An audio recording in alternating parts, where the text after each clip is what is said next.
Okay, so when you hear the word Viking, what's the first thing that pops into your head? I'm guessing it's probably horned helmets, right? Big, scary longships crashing onto a beach, fearsome warriors with giant axes just ready to cause some trouble. Go on, get that picture in your mind. But I bet you're not picturing a farmer or a lawmaker, and you're almost certainly not picturing an English citizen. But what if I told you the real story isn't just about raiding? It's about settling down. That for a lot of these Northmen, the ultimate goal wasn't to just burn England to the ground, but to become English. It's a wild story of transformation that literally reshaped a nation. And that's exactly what we're going to dive into today. We're exploring one of the most incredible periods in British history, the forging of what's known as the Danelaw, and this amazing story of how Viking invaders somehow became the people they invaded. So here's our game plan. We'll start with those first terrifying raids. Then watch as a massive army shows up. We're going to zoom right in on the epic clash between two legendary leaders, and then we'll figure out what the Danelaw actually was. After that, we follow the personal journey of a Viking warlord, and finally, we'll uncover the Viking DNA that's still hiding in plain sight in England today. All right, let's get into it. Our story kicks off with that first terrifying wave of attacks on Anglo-Saxon England. It all started in the year 793 with this absolutely shocking attack on the holy monastery of Lindisfarne.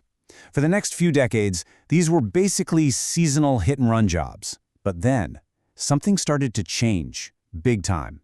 By 850, the Vikings weren't going back home for the winter, they were staying. The threat was shifting from a scary summer problem to a permanent, year-round occupation. And the fear they inspired? Oh, it was real. This plea right here became a common prayer all across the Anglo-Saxon kingdoms. Think about that. This wasn't just a prayer against an enemy army. It was a prayer against a force of nature, something that felt like a biblical plague of fire and death. But believe it or not, all of that was just the warm-up act. The real game changer was about to hit the shore. This wasn't about raiding anymore. This was about conquest.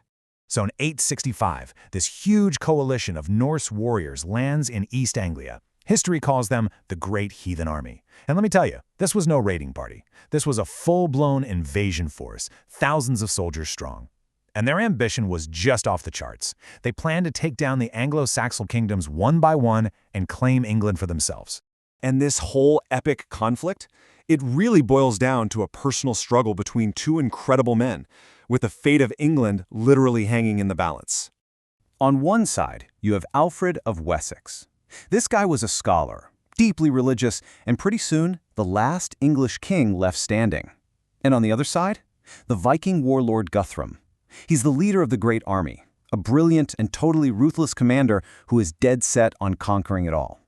This was way more than a war. It was a clash of worlds, all wrapped up in these two guys. And by 878, Guthrum had almost done it. Northumbria, East Anglia, Mercia, they had all fallen. The map of England was looking almost entirely Viking. Only Alfred's little kingdom of Wessex, this last sliver of hope down in the southwest, was still holding on. England as a nation was on the absolute brink of disappearing forever. But out of this total desperation came one of the most important political deals in British history, the creation of the Danelaw. So, what exactly was the Danelaw? It's a great question. It wasn't really a single kingdom, it was a huge territory. Basically, it was the entire northern and eastern part of England, where Viking law, the law of the Danes, was what mattered, not Anglo-Saxon law. It was a formal admission that England was now a divided country. And in the real world, this meant a line was literally drawn across the map of England. For the warriors of the Great Army, this was a massive change. They started to put down their swords and axes and pick up plows. They realized that settling the land as farmers and traders was a much more stable way to build wealth than constantly raiding. And their language, their customs, they weren't just tolerated, they became the law of the land. For the first time, these two groups, Anglo-Saxons and Danes, had to figure out how to be neighbors.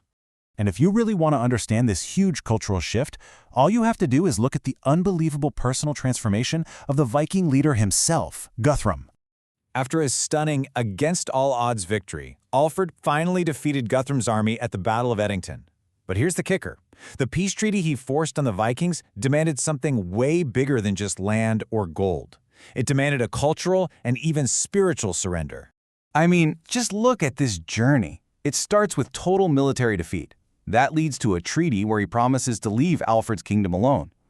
But then comes the really wild part. Guthrum agrees to be baptized as a Christian, and he asks Alfred to be his godfather, which leads to the final step. Guthrum, the pagan conqueror, is now officially recognized as a legitimate Christian king, ruling his own Viking kingdom in East Anglia. This wasn't just some political stunt, it was a deeply symbolic moment. The leader of the great heathen army was now a member of the Christian world he had tried to destroy. This one man's incredible journey perfectly mirrors the journey of his entire people in England. So what does any of this have to do with England today? Well, the legacy of the Danelaw is woven right into the fabric of the country. You can literally see it on a map. Anytime you see a town ending in by, like Grimsby or Thorpe, you are standing in the old Danelaw. You can hear it when you talk. Basic, everyday words like sky, egg, leg, and knife, all of them come from Old Norse. Even parts of English common law have roots in Scandinavian legal ideas. And here's the real irony. It was the existential threat of the Vikings that finally forced the scattered Anglo-Saxon kingdoms to band together and forge the very first idea of a unified England. So if there's one thing to take away, it's this. The Vikings didn't just attack England. They settled it, they married into local families, they traded with their neighbors. They became part of it. The war created a border, sure, but that border forced two very different cultures to learn how to live together.